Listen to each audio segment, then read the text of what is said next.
안녕하세요. 공포학과 M교수입니다. 대부분의 건물에는 이를 관리하는 경비원이 계시고 우리가 잘 알고 있듯 아파트에도 여러 경비원 분들이 계십니다. 오늘은 아버지께서 경비원을 하셨던 한 학생분의 이야기를 들려드리려고 합니다. 서울에 있는 한 아파트에서 경비 일을 하시다가 그만두시게 된 사연인데 꽤 무섭습니다. 가시죠. 안녕하세요. 이제 곧 마흔을 바라보는 늦가기 공포학과 학생입니다. 최근에 저희 아버지께서 하시던 경비원 일을 그만두게 된 사연을 제보해봅니다. 저희 아버지는 자식들을 키우겠다고 젊은 나이부터 사회생활을 하시다 작년 초에 정년퇴임을 하셨습니다.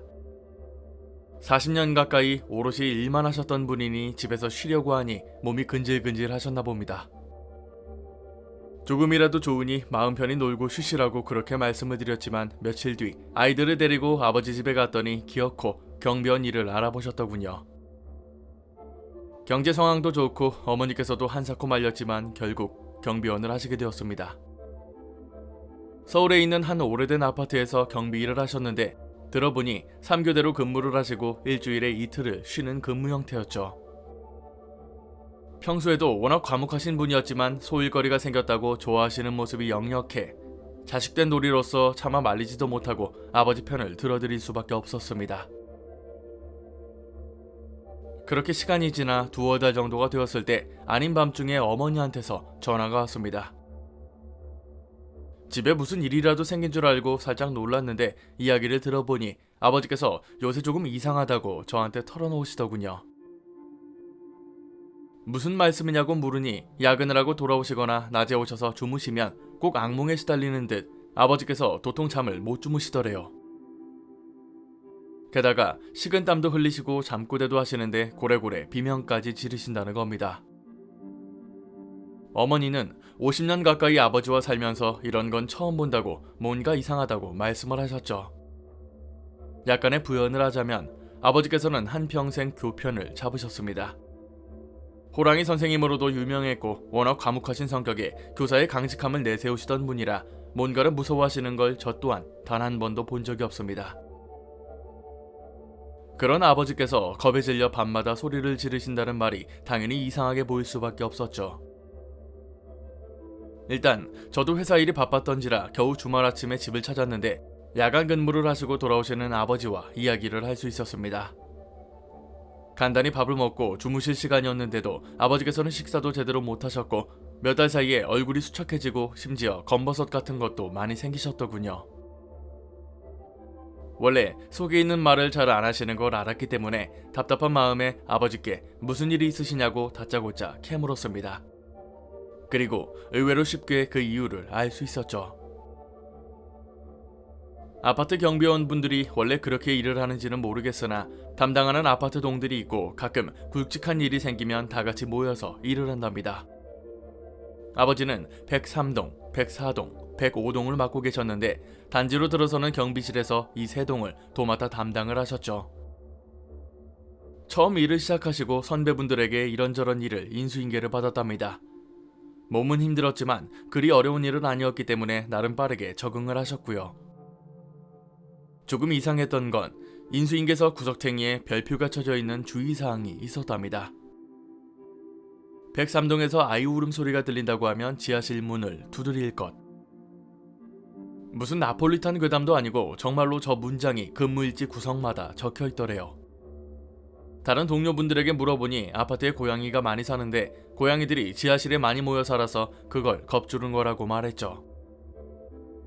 그러던 어느 날 새로 이사온 신혼부부가 분리수거를 잘 못하고 있어서 그걸 도와주고 다시 경비실로 돌아오는 길이었습니다.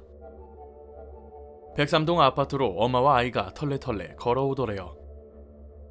아이는 옆에서 땡깡이라도 부리는지 엄마의 팔을 잡고는 계속 뭐라고 하는데 이상하게도 엄마라는 사람이 쳐다도 안 보고 대꾸도 안 하더랍니다. 애가 칭얼거리니 가끔 관심이 없는 척 교육을 할 수 있으니 그런가 보다 싶었대요.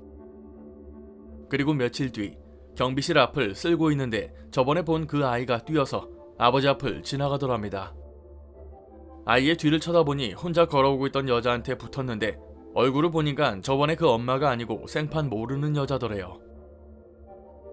제가 왜 저러나 한참을 쳐다보고 있는데 역시나 똑같이 옆에 붙어서 칭얼거리고 있고 그 여자는 애가 안 보이는 것처럼 아무렇지도 않게 행동하고 있었죠. 이내 여자가 103동을 지나가니까 아이가 멈춰서서는 103동 안으로 뛰어들어가더랍니다. 그리고 다음날 문제의 사건이 발생하게 됩니다. 아파트마다 있는 지하실은 창고처럼 사용하는 곳인데 청소도구나 공구처럼 아파트 관리 용품들을 아파트 지하실에 넣어놓죠. 그날은 각 아파트에서 버려진 가구를 한데 모아 버리는 날이었는데 그걸 톱으로 일일이 다 잘라서 용달에 싣는 일을 하셨답니다.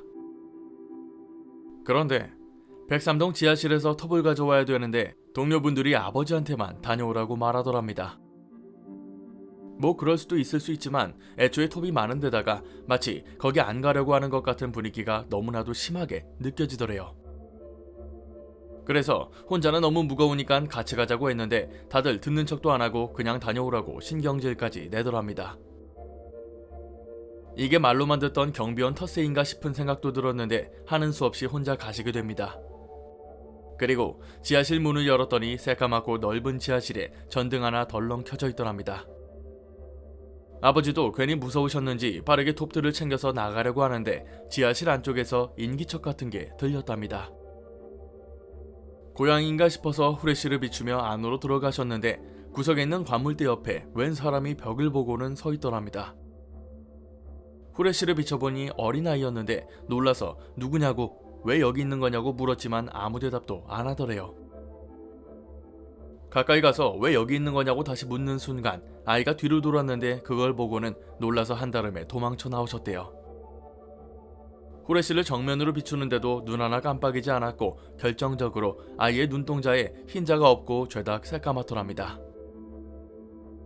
경비원들이 모여있는 곳으로 다시 가서 지하실에 애가 있다고 말을 했더니 동료 경비원들이 놀라는 게 아니고 다들 무섭다고 진저리를 치더랍니다. 도저히 이 상황이 이해가 안 가서 무슨 일이냐고 했더니 그나마 친하게 지냈던 경비원분이 담배 한 대 피우시면서 얘기해 주더랍니다. 벌써 몇 년도 더 된 이야기였는데 그 103동 지하실에서 아이가 죽었다는 거였죠.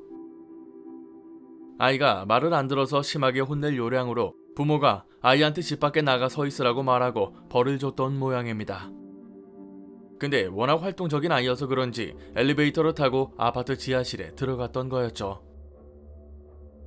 문제는 아이가 사라졌으니 실종 신고도 하고 주변을 탐문 수색까지 했는데 지하실에 들어간 아이가 안 나온 겁니다. 당시 경비원들이 일을 하기 위해서라도 지하실에 들어간 적도 몇 번 있었는데 아이가 숨어 있었던 건지 겁에 질렸던 건지 전혀 몰랐대요. 그리고 3주 만에 관물대 안에서 싸늘한 시체로 발견되었답니다. 그 사건 때문에 한바탕 아파트에 난리가 났는데 사인은 아사였고 워낙 잡동사니가 모여있는 곳이라 그 지독한 냄새를 인지하지도 못했던 거였죠. 그 사건 이후로 계속 아이 귀신이 나타나는데 아버지께서 보셨던 것처럼 대낮에도 그 앞을 돌아다닌대요. 신기한 건 정작 당사자들은 모르는데 경비원들이 유독 그 아이 귀신을 자주 본다는 거죠. 자기를 찾아주지 않은 것에 대한 원망인지는 몰라도 경비원들 앞에 자주 나타난대요. 심지어 아버지께서는 비 오는 날 경비실에 앉아있는데 창문 두드리는 소리에 쳐다보니 그 애가 거기 서 있더랍니다. 비를 다 맞고 밖으로 나가서 보면 그 사이 온데간데 없이 사라지고요. 그리고 저번에 도와줬던 그 신혼부부한테 신고가 들어온 적도 있었는데 1층에서 엘리베이터 타려고 기다리고 있는데 지하에서 아이 울음소리가 난다고 확인해달라고 신고가 들어왔답니다. 그 전에 근무했던 경비원은 차마 말로는 못하겠어서 근무일지마다 그런 신고가 들어오면 지하실 문을 두들기라는 글을 썼던 거였죠. 계속 그런 일이 반복되다 보니 아버지께서 주무실 때마다 악몽에 시달리게 된 거였습니다. 저도 아내도 그 이야기를 들으면서 일단 그만두시라고 몇 번이고 중간중간에 말씀을 드렸습니다. 저도 무서운 이야기를 좋아했지만 실제로 그런 사례는 처음 보다 보니 보통 일이 아닌 것 같아서 한사코 다음부터 거기 나가지 마시라고 말씀을 드렸습니다. 아버지는 속사정도 말씀 안 하시고 거의 한 달을 시달리셨던 건데 그 생각을 하니까 괜히 죄송스러운 마음에 간곡히 말씀드려서 결국 그만두시게 되었죠. 물론 그만두시고 나서도 며칠을 더 시달리시긴 했지만 거의 1년이 지난 지금은 전혀 그 아이가 나오는 꿈은 꾸지 않으십니다. 자, 이야기는 여기서 끝이 납니다. 추신으로 보내주신 글에 따르면 그 아파트 주민들 사이에서도 엄청 유명한 사건이랍니다. 심지어 그 아파트에서 오래 근무하신 경비원분들이 많아서 꼬마의 귀신이라고 하면 다들 안돼요. 제 생각도 마찬가지입니다. 아마 자기를 찾지 못한 경비원들에게 원망이 생겨서 유독 경비원들 앞에 자주 나타났을 수도 있을 것 같습니다. 솔직히 뭐 그걸 어떻게 찾겠냐마는 이미 죽은 귀신은 다르게 받아들일 수 있겠죠. 엄마를 찾는 건지 계속 여자들한테 붙어서 말을 거는 것도 꽤나 무섭고요. 가끔 아파트 지하실에 들어갈 일 있으면 괜히 이런 이야기가 생각나서 무서울 것 같습니다. 저희 아파트 지하실에는 그 노숙자분들이 들어오는 바람에 난리가 난 적은 있었는데요. 뭐 따지고 보면 비슷한 이야기네요.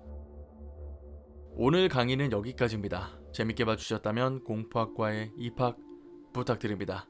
공포학과 M교수였습니다.